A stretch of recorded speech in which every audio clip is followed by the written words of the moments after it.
ਲਓ ਜੀ, ਅੱਜ ਚੌਧਰੀ ਵਸੀਮ ਸਾਹਿਬ ਆਪਣਾ ਕਮਾਦ ਲੈ ਕੇ ਆਏ ਆ ਤੇ ਕਮਾਦ ਲਾ ਰਿਹਾ। ਕਿੰਨੇ ਕੁ ਪੱਤਾਂ ਦਾ ਹੋਊਗਾ ਅੱਜ ਵਾਲਾ? ਅੱਜ ਵਾਲਾ ਤਕਰੀਬਨ ਹੋਣਾ ਜੀ 7-8 ਪੱਤਾਂ ਦਾ। 7-8 ਪੱਤਾਂ ਦਾ। ਲਓ ਜੀ, ਮਾਸ਼ਾਅੱਲਾ ਕੰਮ ਤਾਂ ਫਿਰ ਕਾਫੀ ਖੁੱਲਾ ਵਾ ਤੇ ਅੱਲਾ ਖੈਰ ਕਰੇ।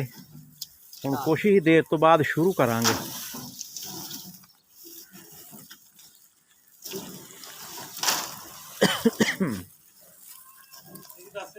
ਵੀ ਚੰਗਾ ਜੀ।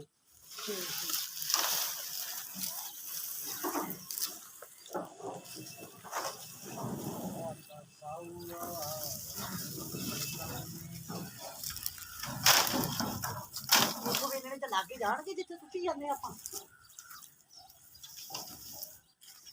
ਸੌਰੀ ਟੀਮ ਅਮੈਰ ਸਾਹਿਬ